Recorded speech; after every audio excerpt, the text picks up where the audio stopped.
Chapter 15, ये पुरानी book का चैप्टर 15 क्लास 10th की बुक है, लेकिन अब जो नई बुक आई है उसमें चैप्टर 14 है, इसका नाम है प्रायिकता। ठीक है, जो प्रायिकता के क्वेश्चंस हैं सारे इसी फॉर्मूले के जरिए हम करेंगे। प्रायिकता बराबर है अनुकूल परिणामों की संख्या बटे में सभी संभव परिणामों की संख्या।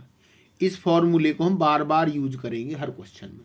ठीक है, और ये मतलब अभी समझ आ जाएगा कैसे। ठीक है, इस फॉर्मूले को जब हम क्वेश्चंस करेंगे तब इसकी रियलिटी हमारे सामने आएगी। ठीक है, तो हम करते हैं, देखो हम शुरुआत करते हैं उदाहरण से। ठीक है, तो उदाहरण 1 है, यहाँ मैंने ये फॉर्मूला भी लिख दिया है। अब उदाहरण 1 में क्या लिखा हुआ है, एक चित्त प्राप्त करने की प्रायिकता ज्ञात कीजिए जब एक सिक्के को एक बार उछाला जाता है, साथ ही एक पट प्राप्त करने की भी प्रायिकता ज्ञात कीजिए। यहां देखो ये जो चित्त आया है इसका मतलब है हेड। ठीक है, जो सिक्का होता हमारा उस पे चित्त को कहते हैं हेड और पट को कहते हैं टेल। क्लियर। अब यहां पर दो क्वेश्चन पूछे हैं, एक तो चित्त प्राप्त करने की प्रायिकता हमें निकालनी है और एक पट प्राप्त करने की प्रायिकता हमें निकालनी है। ठीक है, अब देखो जब हम एक सिक्के को उछालने पर प्राप्त परिणाम, जब हम एक सिक्के को उछालेंगे, कोई भी सिक्का हम लें, जैसे 1 रुपया ले लें हम, उसको जब उछालेंगे तो उस पर या तो हेड आएगा या फिर टेल आएगा। ठीक है, यही दो आ सकते हैं और कोई आ ही नहीं सकता। ठीक है, तो यहां पर जो ये सारे परिणाम हुए हेड और टेल हुए। ठीक है, तो अब यहां पर लिखेंगे सभी संभव परिणामों की संख्या कितनी हो गई, यहां पर ये 2 हो गई, यह कि एक हेड हो गया और एक टेल हो गया। ठीक है, ये फॉर्मूले में भी लिखा हुआ है ना, सभी संभव परिणामों की संख्या। ठीक है, इस तरीके से एक और एक 2 हो गए। ठीक है, अब इसने क्वेश्चन में पूछा है चित्त प्राप्त करने की प्रायिकता ज्ञात करनी है। ठीक है, अब देखो इसमें जब हमने एक सिक्के को उछाला तो प्राप्त परिणाम क्या हुए, हेड और टेल हुए। अब देखो चित्त प्राप्त करने के परिणाम, चित्त प्राप्त करने के परिणाम केवल हेड है। ठीक है, इसको लिखेंगे, इसमें चित्त प्राप्त हुआ केवल एक बार हुआ। क्लियर, जो ये चित्त प्राप्त हुआ है तो ये कितने हैं, एक है, जिसकी हम प्रायिकता निकालेंगे। जैसे हम यहाँ पे चित्त प्राप्त करने की प्रायिकता निकाल रहे हैं, उसी को हम अनुकूल परिणाम कहेंगे। क्या कहेंगे, देयरफॉर, इसलिए अनुकूल परिणामों की संख्या। तो अनुकूल परिणामों की संख्या कितनी है, देखो हेड आया ना एक, तो यानी कि 1 हुई। हमें प्रायिकता निकालनी है, प्रायिकता निकालनी है चित्त की। किसकी निकालनी है हमें, ठीक है, तो फॉर्मूला लिखेंगे यहां पे। फॉर्मूला क्या है, अनुकूल परिणामों की संख्या बटे में सभी संभव परिणामों की संख्या। ठीक है, ये फॉर्मूला हम लगाएंगे। ठीक है, अब अनुकूल परिणाम कितने हैं यहां पर, देखो 1 है।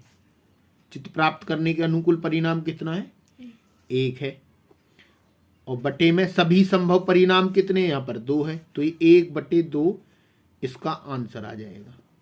ठीक है, तो देखो अनुकूल परिणामों की संख्या कितनी है, यहां पर 1 है, और सभी संभव परिणामों की संख्या कितनी है, 2 है, तो ये 1/2 इसका आंसर आ जाएगा। ठीक है, अब हम दूसरा पार्ट करेंगे। दूसरा क्या पूछा है, पट। 2 पार्ट है इस क्वेश्चन में। ठीक है, तो पट प्राप्त करने के परिणाम, करने के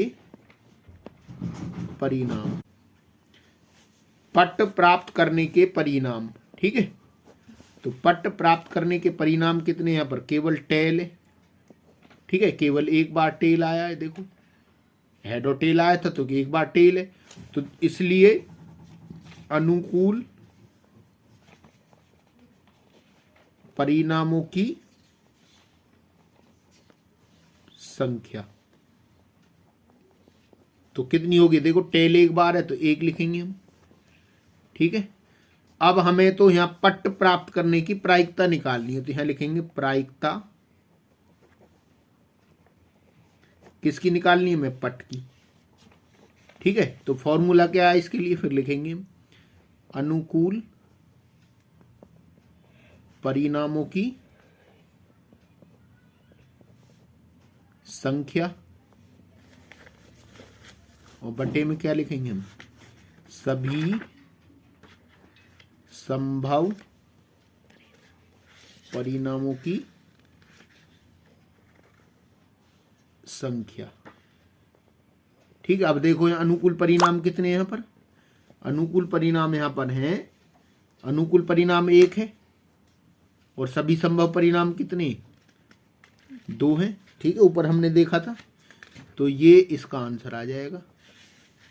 अब बताइए, अब हम उदाहरण नंबर 2 करेंगे। एक थैले में एक लाल गेंद, एक नीली गेंद और एक पीली गेंद है तथा सभी गेंदें एक ही साइज की हैं। कृतिका बिना थैले के अंदर झांके इसमें से एक गेंद निकालती है। ठीक है, इसकी क्या प्रायिकता है कि वह गेंद पीली होगी, लाल होगी और नीली होगी। ठीक है, तो इसको देखो किस प्रकार से करेंगे। देखो एक तो इसमें लाल गेंद है, एक नीली गेंद है, एक पीली गेंद है। ठीक है, तो कुल गेंद कितनी हो गई यहाँ पर, 3।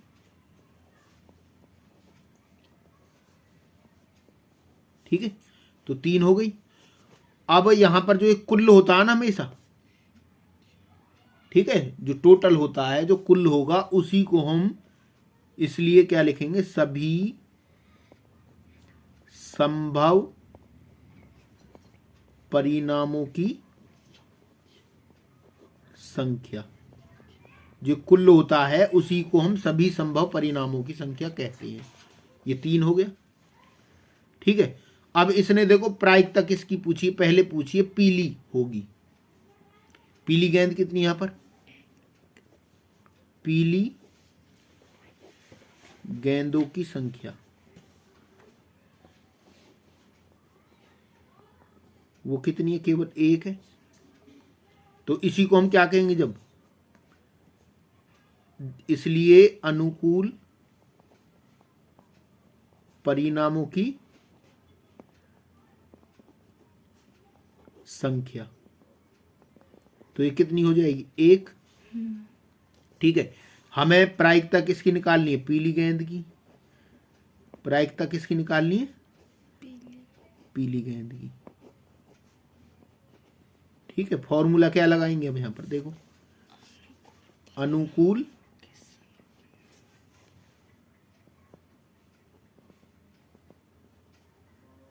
परिणामों की संख्या, और बटे में क्या आ जाएगा, सभी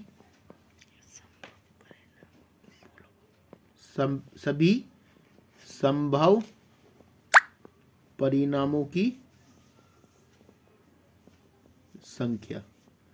अब देखो अनुकूल परिणाम कितने हैं यहाँ पर, देखो अनुकूल परिणाम है 1 और सभी संभव परिणाम कितने हैं, 3। तो 1/3 आंसर आ जाएगा इसका। इसी प्रकार से हम दूसरे पार्ट को भी करेंगे। मैं इसको लिख लेता हूं, ठीक है, उसके बाद फिर समझा दूंगा। ठीक है, तो इसी प्रकार से लाल गेंदों की संख्या 1, इसलिए अनुकूल परिणामों की संख्या कितनी हो गई, 1। तो प्रायिकता लाल गेंद की, इसी प्रकार से फॉर्मूला लिखेंगे, अनुकूल परिणाम 1 है और लाल गेंद मतलब सभी संभव परिणामों की संख्या कितनी है, 1। यानी कि इसी प्रकार से 1/3 उत्तर आ जाएगा। ठीक है, क्लियर।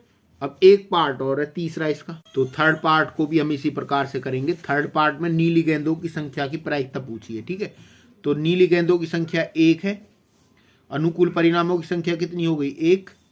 प्रायिकता नीली गेंद की निकालनी है, ये फॉर्मूला हमने लिख दिया है। अनुकूल परिणाम 1 है और सभी संभव परिणाम कितने 3 है, तो 1/3 इसका आंसर आ जाएगा। ठीक है, इस प्रकार से इस क्वेश्चन को हम पूरा कर सकते हैं। क्लियर।